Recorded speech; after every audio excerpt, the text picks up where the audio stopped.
Lorath's expression changed to something like hope. The news of your victories has reached even our controlled networks. Is it true? Has Earth truly defied the hegemony and lived? It is true, Ji-un confirmed. We've won 2 major battles, but we know the hegemony will send more forces. We're looking for allies among those who wish to be free. Lorath's large eyes blinked rapidly. For centuries we have dreamed of freedom. The hegemony allows us to develop only what serves their needs. Our scientists must submit all discoveries for approval. Our children are taught that the hegemony's rule is natural and beneficial. It doesn't have to be that way, Ji-un said gently.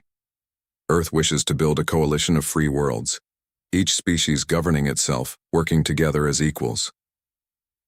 A beautiful dream, Lorath replied, but the hegemony garrison in our capital has weapons that could destroy our largest cities. We have no defenses. Captain Huang stepped forward. Perhaps we can help with that. Our ship carries designs for defensive systems that could be built using technology the Torelli already possess, and we're prepared to provide direct assistance, if needed. Lorath fell silent, clearly weighing the risks. The penalty for rebellion is planetary quarantine. They would cut us off from all resources, starve our people. Ji-un leaned forward. The hegemony's resources are already stretched thin. They're fighting on multiple fronts now, not just Earth, but other worlds that have risen up after hearing of our resistance. They can't enforce quarantine everywhere. Other worlds have joined you? Lorath asked, voice filled with wonder. 6 systems so far, Captain Huang confirmed. With more considering their options, the hegemony isn't as all-powerful as they want everyone to believe. Lorath's expression changed, determination replacing fear. I must consult with the full council, but I believe we would join your coalition. Our people have skills that could aid your cause, particularly in communications technology and medicine. Over the next week, the Harmony hosted secret meetings with the Torelli leadership. Plans were made, technology exchanged, and strategies developed. When the local hegemony garrison grew suspicious of unusual activity, the Torelli were ready. The uprising began in the capital city. Using simple but effective weapons based on Earth designs, Torelli freedom fighters neutralized the garrison's communication center before they could call for reinforcements. Captain Huang led a small team from the Harmony to assist with disabling the garrison's ships. By the 3rd day, the entire planet was free of hegemony control. Similar uprisings spread to the other Torelli worlds. As Ji-un prepared to depart for the next system on her diplomatic mission, Speaker Lorath presented her with a crystal containing Torelli scientific knowledge. This includes medical techniques that may benefit humans, Lorath explained. It is our first contribution to the coalition. Ji-un accepted the gift with a formal bow. This is just the beginning. Together, we will build something better than the hegemony ever offered. A true partnership of worlds. As the Harmony broke orbit, Captain Huang received an encrypted transmission from Admiral Li. 3 more systems have declared independence from the hegemony, the Admiral reported. And our intelligence network has identified 20 more that may join us. The coalition grows. Ji-un smiled as she studied the star chart showing potential allies. What had begun as Earth's desperate stand against tyranny was becoming a galactic revolution. The Galactic Empire ordered Earth's surrender.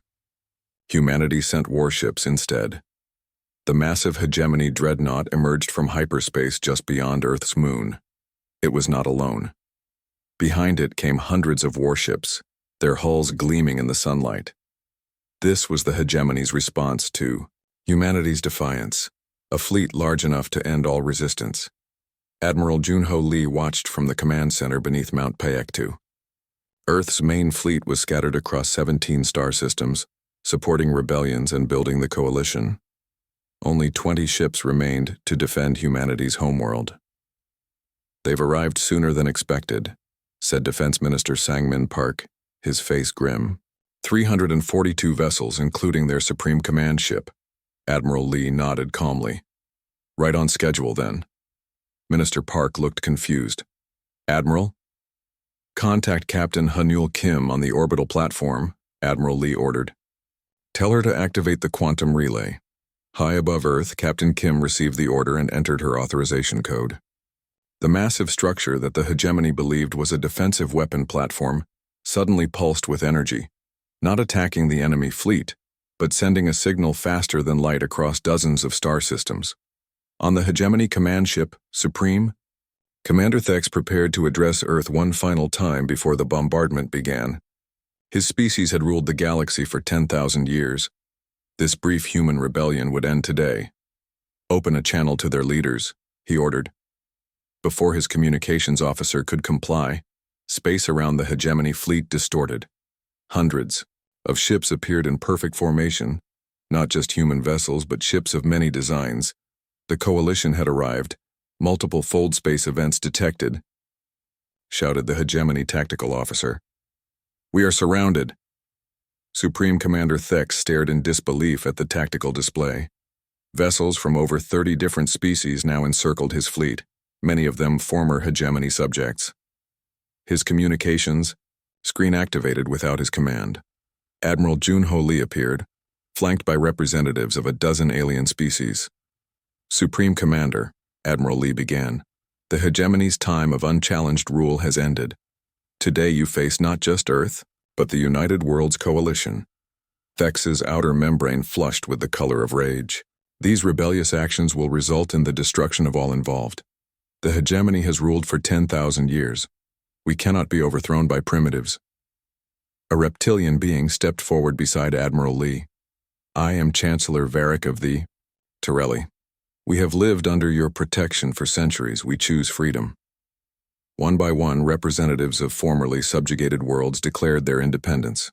Ships that had once served the hegemony now turned against it. Supreme Commander Thex ordered his fleet to attack, but confusion spread through his forces. Coalition ships used unprecedented tactics, moving in ways that defied traditional hegemony, battle doctrine.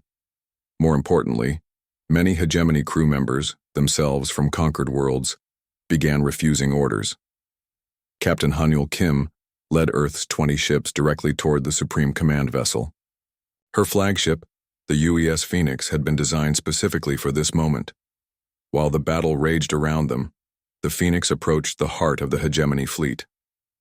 All power to forward shields, Captain Kim ordered. Prepare the boarding teams. In a daring maneuver that would be studied in military academies for centuries, the Phoenix executed a precise fold-space jump that placed it directly alongside the Supreme Command ship. Before the hegemony could respond, boarding teams led by Commander Junseo Song breached their hull. The fighting was fierce but brief. Human soldiers trained in close-quarters combat moved through the alien vessel with precision and determination. Within 40 minutes, they reached the command center. Supreme Commander Thex found himself facing Commander Song and a squad of Earth's finest soldiers. Surrender your vessel, Commander Song demanded. End this needless bloodshed. Across the Earth defense system, cheers erupted as news spread of the Supreme Command ship's capture. The remaining hegemony vessels, now leaderless and surrounded, began powering down their weapons. 1 week later, Admiral Lee stood in the newly established Chamber of United Worlds on the neutral planet Harmony. Representatives from 43 species, former hegemony subjects and independent worlds alike, gathered to sign the Charter of Freedom. The hegemony ruled through fear and the illusion of invincibility, Admiral Lee told the assembly. Today we establish something better, a true alliance of equals, each world self-governing, each species free to develop according to their own values, all united in mutual defense and prosperity. The former Supreme Commander Thex, now simply the representative of his homeworld, watched with a mixture of bitterness and wonder. How did creatures so young manage what no other species has achieved in 10 millennia? Because humans understand something the hegemony forgot long ago, replied Captain Hanul Kim, now appointed as Earth's first ambassador to the United Worlds. True strength comes not from domination, but from cooperation. Not from fear, but from hope. As the new Galactic Charter was signed, ships from all coalition worlds formed an honor guard in orbit. Earth, once considered primitive and insignificant, had reshaped the order of the stars. Upon systems only. We're not here for a massacre. The Dauntless fired its main weapons, particle beam cannons reverse-engineered from studying alien technology. The beams sliced through the first patrol vessel's propulsion system, leaving it, drifting helplessly. Across the battlefield, Earth ships engaged with precision and unpredictability. The hegemony vessels, though technologically superior, fought as if following an ancient playbook that hadn't been updated in centuries. Within 2 hours, the battle was over. The station and its defenders had surrendered, overwhelmed not by superior firepower but by humanity's adaptability and willingness to take risks. Captain Kang led the boarding party onto the station, where they were met by the outpost commander, a tall, multi-limbed being with compound eyes that reflected the station's emergency lighting. How? The commander asked through a translator. How did primitive creatures achieve this victory? Captain Kang stood tall. You called us primitive because we haven't spread among the stars. But on Earth, we've spent our history fighting each other, adapting, evolving our tactics. Your hegemony has known peace so long you've forgotten how to face an enemy who fights back. The commander's translator conveyed its response. The hegemony will not tolerate this rebellion. They will send thousands of ships. We're counting on it, Captain Kang replied. Send your masters a message. Humanity does not surrender. The Galactic Empire ordered Earth's surrender. Humanity sent warships instead. News of the human victory at Proxima Centauri spread through the hegemony faster than expected. The captured outpost had given Earth forces valuable intelligence and a forward base.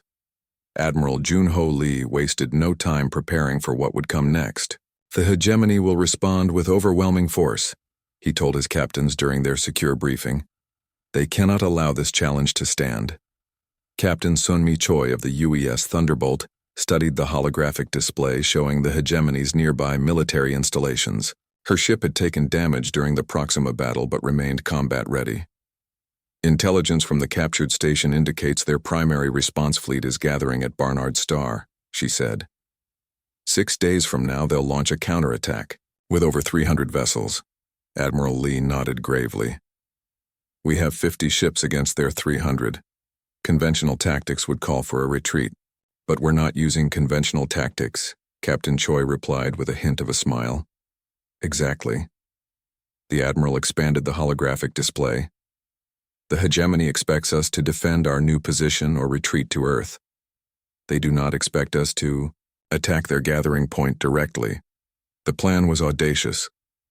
While the hegemony assembled their punitive fleet, Earth forces would strike first, using their quantum fold drives to appear directly in the midst of the enemy formation before they could organize. 3 days later, Captain Choi stood on the bridge of the Thunderbolt as final preparations were made.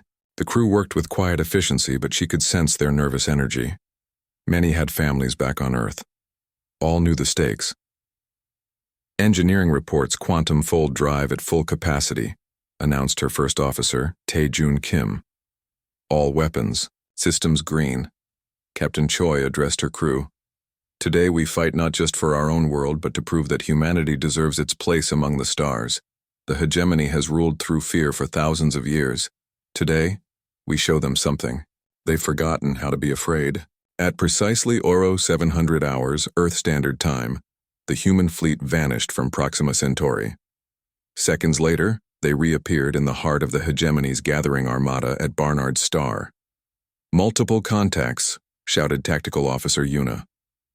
Park. Hegemony vessels on all sides, most still in dock configuration. Target their command and control nodes, ordered Captain Choi. Deploy disruptor drones, Pattern Omega. The Thunderbolt's weapons came to life, sending precision strikes against the nearest hegemony dreadnought. Around them, the rest of Earth's fleet executed similar attacks, each targeting specific vulnerabilities identified from the intelligence gathered at Proxima. The hegemony response was slow and disorganized.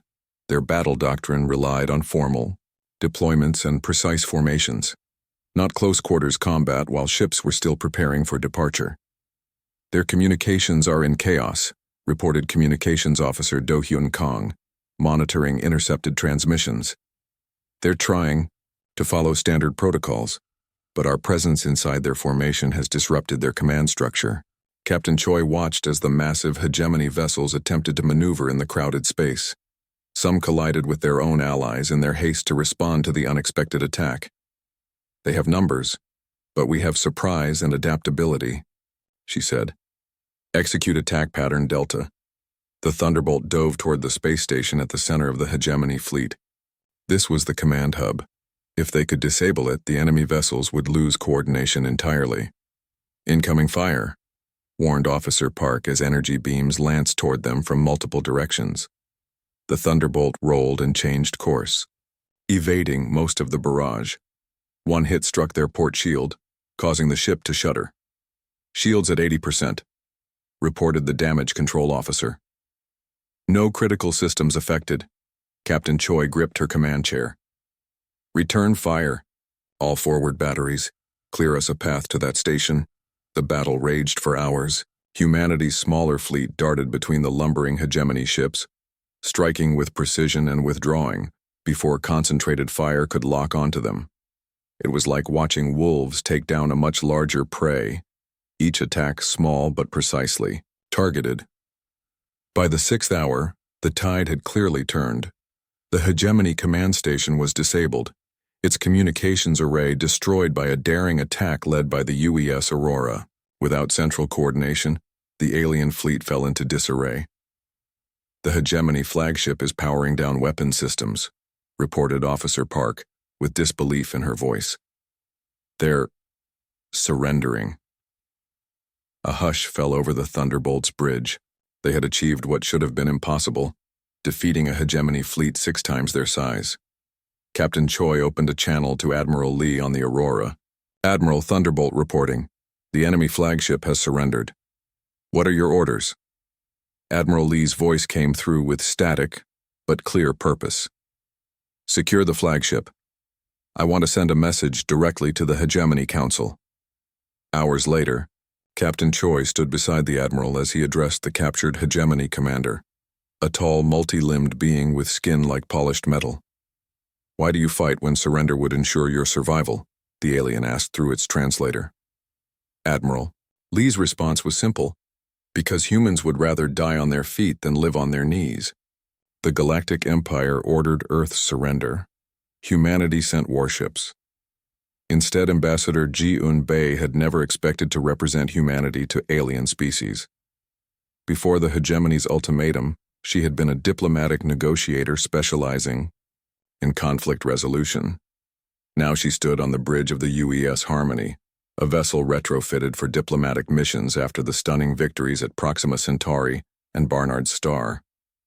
We're approaching the Torelli system, Ambassador, Captain Hyun-Soo Hwang informed her.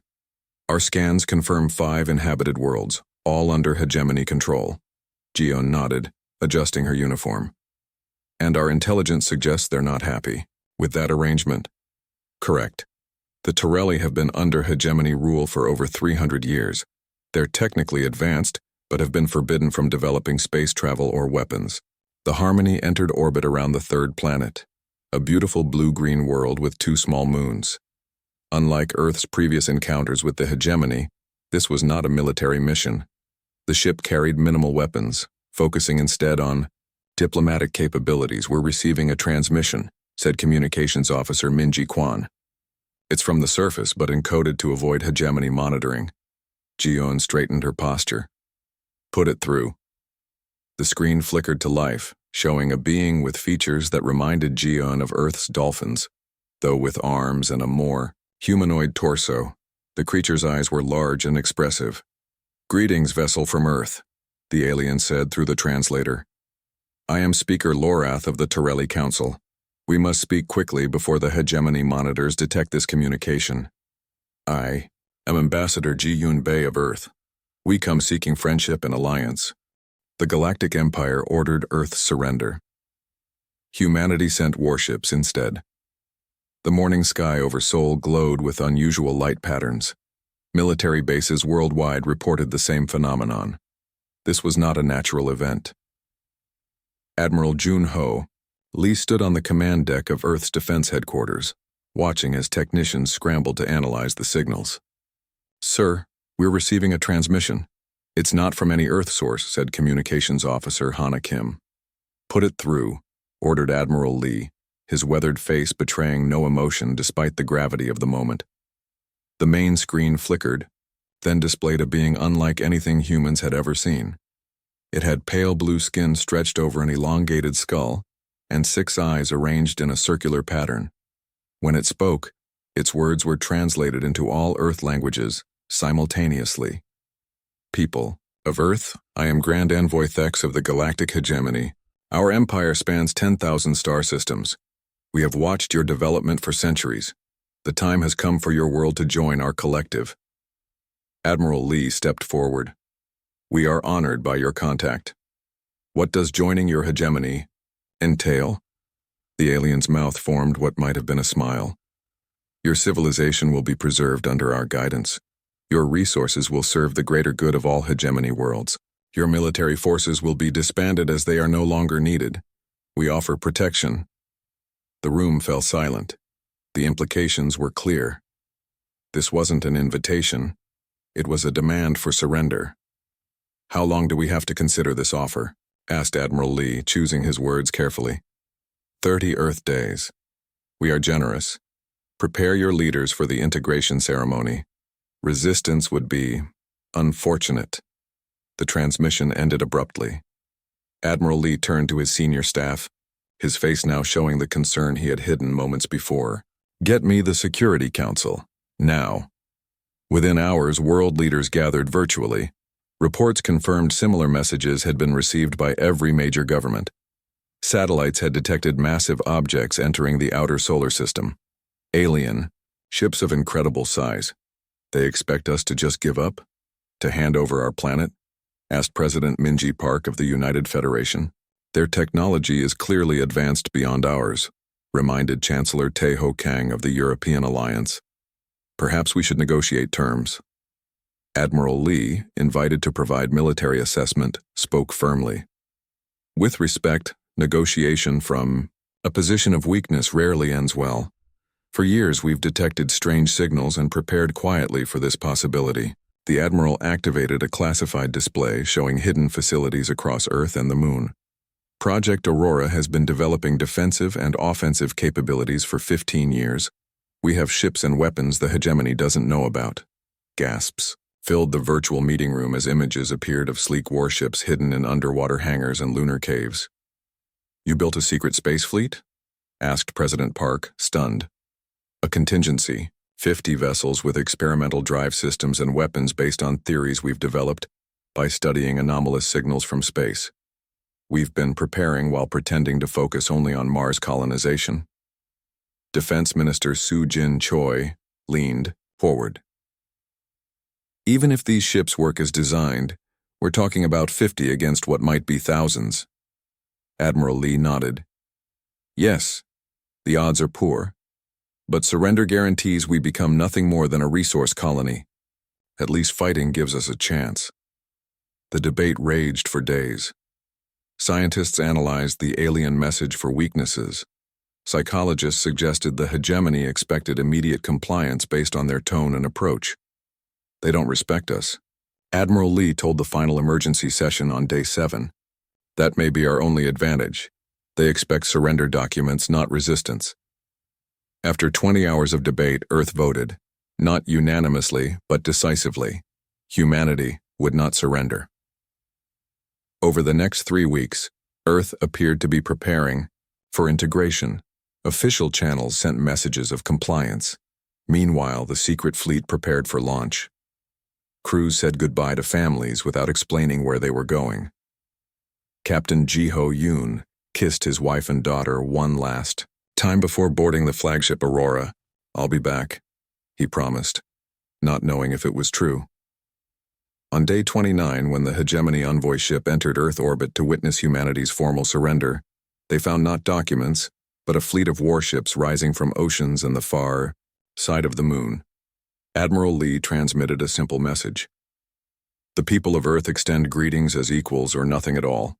We will not surrender our home." The Aurora led the charge, activating its experimental fold drive.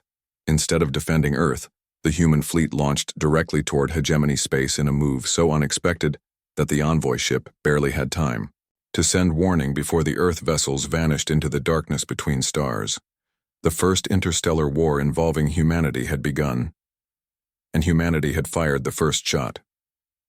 The Galactic Empire ordered Earth's surrender.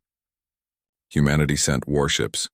Instead, Captain Min Ho Kang stood on the bridge of the UES Dauntless, watching the stars streak by as the quantum fold drive pulled his ship through space.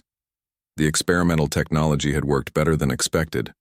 Earth's 50 warships had jumped directly to Proxima Centauri, leaving the shocked hegemony envoy behind. "Status report," Captain Kang ordered, his voice calm despite the tension filling the bridge. "All systems operational, Captain," replied First Officer Ji Young Lee. "The fleet is maintaining formation. No pursuit detected." Captain Kang nodded. This was humanity's first interstellar military operation, and so far it was going according to plan. The plan itself, however, was considered madness by many. Instead of defending Earth against the overwhelming might of the galactic hegemony, Admiral Junho Lee had ordered an offensive strike. "The hegemony expects us to cower," Admiral Lee had explained during the final briefing. "They believe we are primitive, fearful creatures who will surrender rather than face extinction. Our only advantage is their underestimation."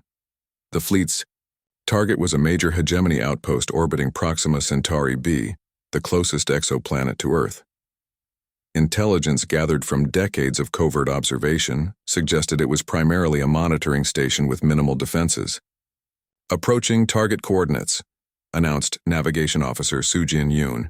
"Preparing to exit fold space in 30 seconds. Captain Kang addressed the crew through the ship-wide communication system.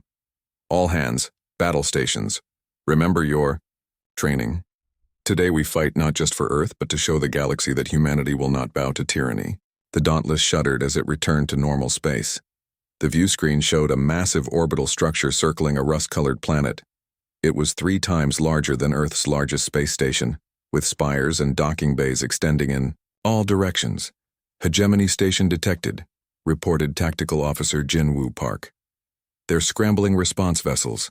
Their communications array is active. They're sending an alert." "Target their communications first," ordered Captain Kang. "Deploy disruptor drones." Small, unmanned craft launched from the Dauntless, racing toward the station. These drones carried Earth's newest weapon, quantum field disruptors designed to interfere with alien technology based on recovered fragments from previous crashed vessels. The rest of Earth's fleet emerged from fold space, forming a combat array, just as they had practiced countless times in secret exercises beyond the moon. The UES Aurora, commanded by Captain Ji Ho Yoon, took point position. "This is Captain Yoon to all vessels. Execute Operation First Stand. May Earth be with us." The hegemony responded with surprising slowness. Their defense protocols seemed rigid, almost ceremonial. 3 patrol vessels moved to intercept in perfect formation, but their tactics were predictable. "They're following standard defense pattern Alpha," observed Officer Park. "Exactly as our simulations predicted." Captain Kang allowed himself a brief smile. "They've never had to adapt. They've dominated for so long they've forgotten how to fight an enemy that doesn't follow their expectations." The disruptor drones reached the station, activating their payload. The effect was immediate. The station's shields flickered and its communication array went dark. "Now while they're blind," ordered Captain Kang, "all vessels follow attack plan Zeta." Earth's warships broke formation, approaching the station from multiple vectors. The patrol vessels attempted to adjust but seemed confused by the unpredictable movements of the human fleet. "They're transmitting in the clear," reported Communications Officer Yoon Hee Kim. "They're asking who we are. They don't even recognize Earthships." "Let's introduce ourselves," Captain Kang said grimly. "Target their engines and we